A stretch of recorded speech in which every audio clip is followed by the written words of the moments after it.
পুরো এপিসোড দেখতে জি5 অ্যাপ এখনই ডাউনলোড করুন। চাকরি ছেড়ে হোটেলে ব্যবসা শুরু করেছো, কেন শুরু হলো? মধ্যবিত্ত পরিবারে আমরা জেনে এসেছি যে পড়াশোনা করে চাকরি করতে হবে। চাকরি করছিলাম, কিন্তু আমি কনসিভ করি, তখন আমার কিছু কমপ্লিকেশন আসার জন্য আমাকে চাকরিটা ছেড়ে দিতে হয়, এবং সেই কারণে আমি বাড়িতেই ছিলাম। এবং বাচ্চা হয়, বাচ্চা যথারীতি বড় হয়, তো আমি বাচ্চাকে সাথে নিয়ে, আমার পরিবারকে সাথে নিয়ে আমি চেয়েছিলাম আমি একটা ব্যবসা করি। তো একটা ব্যবসা শুরু করতে গেলে অনেক পুঁজি লাগে। হ্যাঁ, সেগুলো তোমার সব ছিল? মধ্যবিত্ত পরিবারে যেটা হয়, পুঁজির অভাবেই তো আমরা ব্যবসা সেরকমভাবে করে উঠতে পারি না।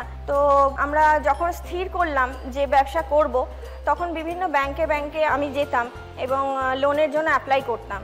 তো ব্যাংক থেকে যখন অ্যাসুরেন্স পেলাম যে আমার একটা লোন স্যাংশন হয়েছে, তারপরে আমি ব্যবসার কাজে নামলাম। ব্যবসা তো অনেক রকমের হয়, কেন মনে হলো যে খাবারের ব্যবসা? করোনার সময়কালে আমি এটা নোটিস করেছিলাম যে মানুষ পোশাক আশাক বা প্রসাধনী বা বাইরে বেরোনো সেই সব কিছু না হলেও খাবারের প্রয়োজনীয়তাটা সবারই আছে, এবং সকলেই একটা টেস্টি খাবার খেতে পছন্দ করেন। আর ব্যান্ডেল অঞ্চলে সেই সময়, আমি যেই সময় রেস্টুরেন্ট খুলি, সেই সময় কোনো থিম রেস্টুরেন্ট বা মাল্টি কুইজিন সেরকম কোনো রেস্টুরেন্ট ছিল না। সেই সূত্রেই আমার মাথায় আসে যে এখানে যদি একটা এরকম রেস্টুরেন্ট খোলা যায়, আমার বাচ্চাকে সাথে নিয়ে আমি ব্যবসাটা করতে পারবো। কোথায় করেছো? এটা একদম ব্যান্ডেল চার্চের ঠিক পাশে, বার্ফি দ্য ফুড ম্যাজিশিয়ান আমার রেস্টুরেন্টের নাম। সত্যজিৎ রায়ের হীরক রাজার দেশে একটি চরিত্র আছে বার্ফি, তো সেই বার্ফি চরিত্রকে বেস করেই আমাদের রেস্টুরেন্টের নাম দেওয়া হয়েছে বার্ফি।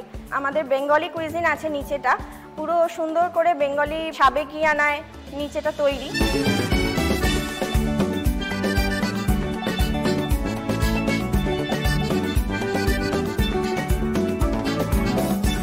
এবং ওপরটা সম্পূর্ণ চাইনিজ আদলে তৈরি। দুটো দুরকম? হ্যাঁ, দুটো দুরকম। কার মাথা থেকে এসছে প্ল্যানিংটা? কার? এটা আমার মাথা থেকে প্ল্যানিংটা এসেছিল, কিন্তু এত বড় প্রজেক্ট তো একা সামলানো সম্ভব নয়, সেহেতু হেল্প করেছেন হাজবেন্ড। আর রেস্টুরেন্টের বৈচিত্র্য এখানেই আমরা চেষ্টা করেছি দুই বাংলার যে হারিয়ে যাওয়া খাবারগুলো আছে, সময়ের অভাবে হয়তো বাঙালি যে খাবারগুলো আমরা করে উঠতে পারি না, মা ঠাকুমার হাতের রান্না, সেগুলো যাতে আমরা ফিরিয়ে আনতে পারি, সেই জন্যই আমার বাঙালি সাবেকিয়ানায় রেস্টুরেন্টটা তৈরি করা। তো বাঙালি পদগুলো যেগুলো তুমি বলছো যে হারিয়ে যাচ্ছে, সেগুলো কি? যেমন ডাব চিংড়ি,